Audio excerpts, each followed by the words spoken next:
Mencionaste que los políticos no deben normar en base a un producto para todos. ¿A qué producto te refieres?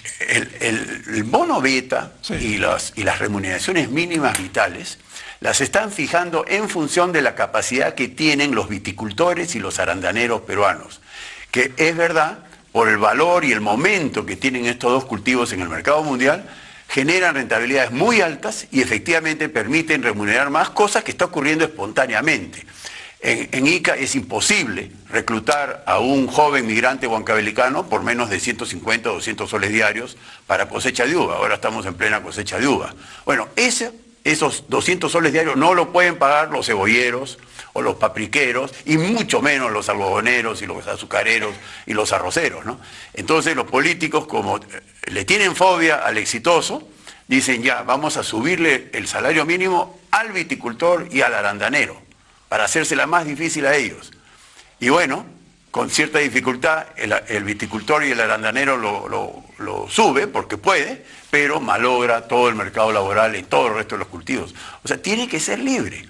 Y eso que es libre, repito, lo ha demostrado la Ley de Producción Agraria, genera tal nivel de inversión que a la larga empieza a generar aumento remunerativo en todos los demás cultivos. Entonces juega a favor del trabajador y no en contra.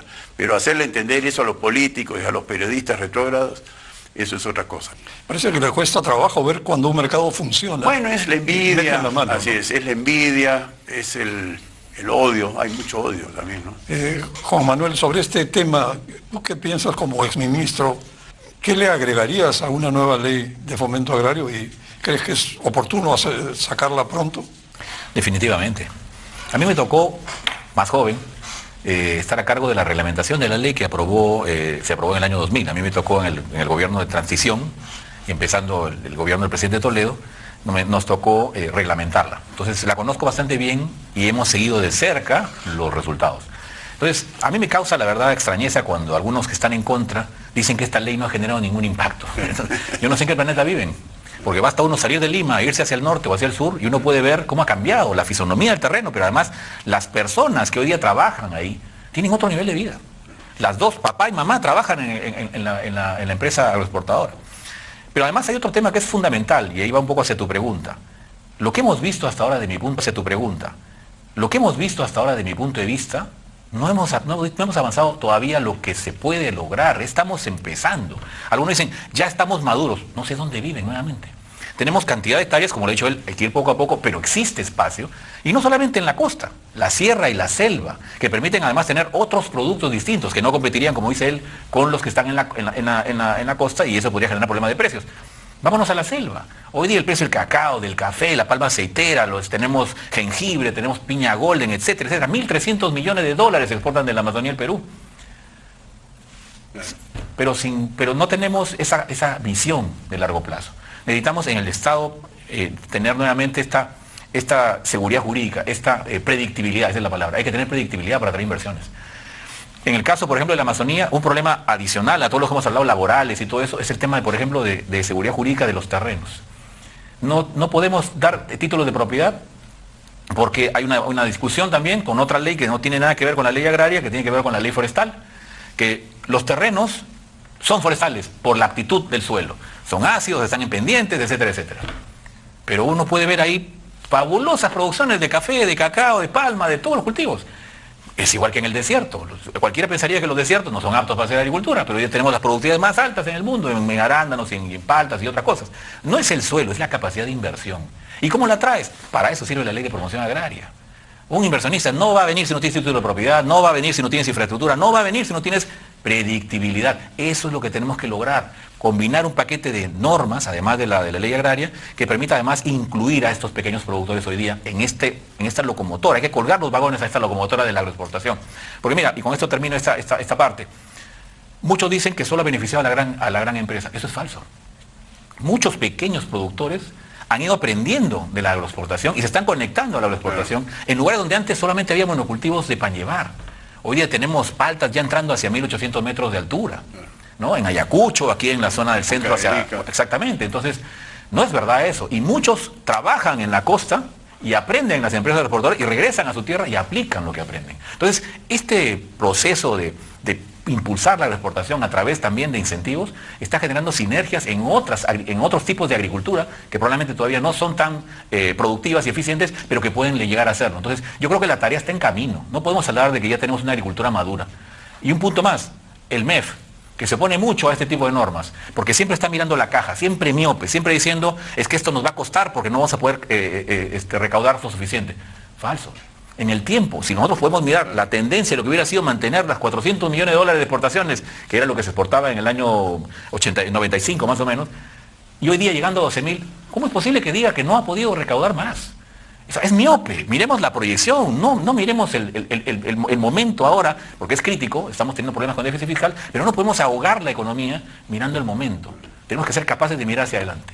Gabriel, se está acabando el tiempo, pero por favor, un comentario tuyo para que los televidentes sientan qué significa este exitoso esfuerzo del sector agroexportador. En los años 90, yo me acuerdo que Chile era pues el ejemplo, para el Perú era el modelo a copiar. Y resulta que Perú lo ha desbordado. ¿Cómo es que ha ocurrido esto?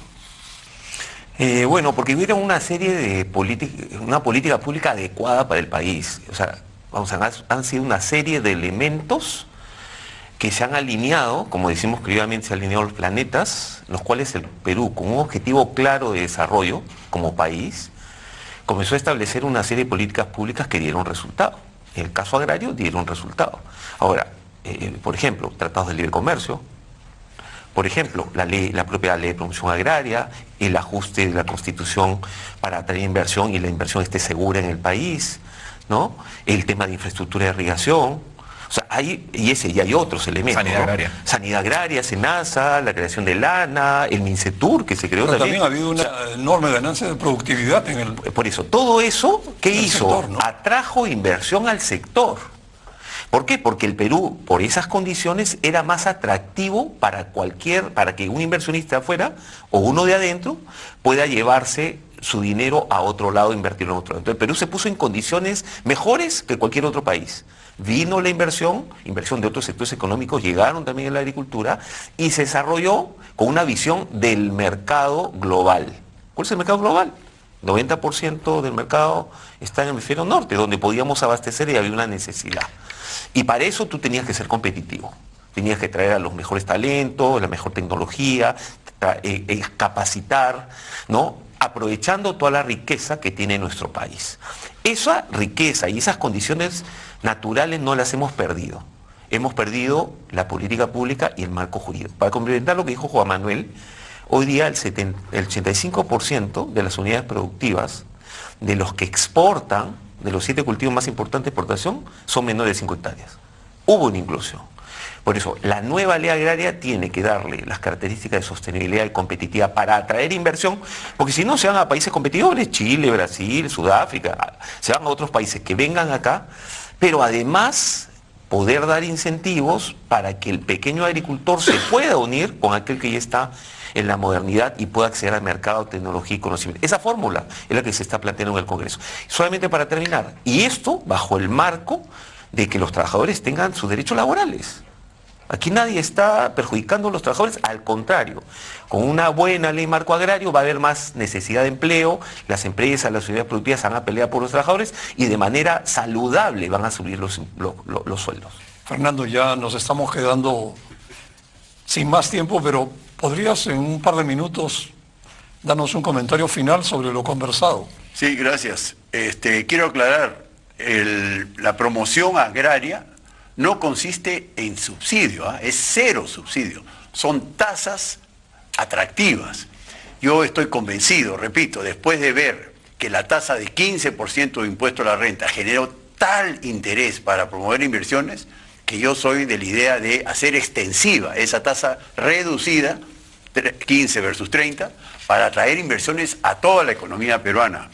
El aporte a salud no es que se subsidia a la agricultura, los trabajadores no quieren hacer uso de salud, por eso no correspondía pagar el 9% de salud, porque los trabajadores, que son, repito, en el caso de Ica, la mayoría migrantes de Ayacucho y de Huancavelica, no los atiende salud. Entonces ellos no querían estar asegurados en salud y más bien por su capacidad, Sí, contrataban seguros particulares y se atendían ahí. Entonces no es ningún subsidio, como dicen los detractores del agro, sino son tasas preferenciales. Y repito, el resultado fue tan extraordinario, cosa que todavía no reconocen muchos, pero que están en todos los ámbitos de los indicadores productivos y sociales, que yo haría extensivo la esencia, el espíritu de la ley de promoción agraria a toda la economía peruana. Pasaría con todos los sectores lo que pasó con el agro peruano, que fue lo que se conoce en el mundo como el milagro agroexportador del Perú. Bueno, ha sido bien grato conversar con ustedes. Muchas gracias, Juan Manuel, Fernando y Gabriel.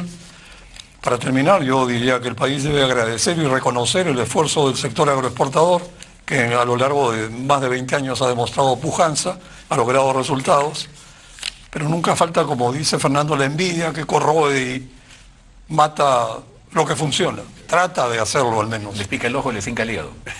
Entonces, esperamos que pronto el Congreso, como mencionó Gabriel, se ponga las pilas y saque adelante una nueva ley de promoción agraria que sea exitosa como la anterior. Muy buenas noches, muchas gracias.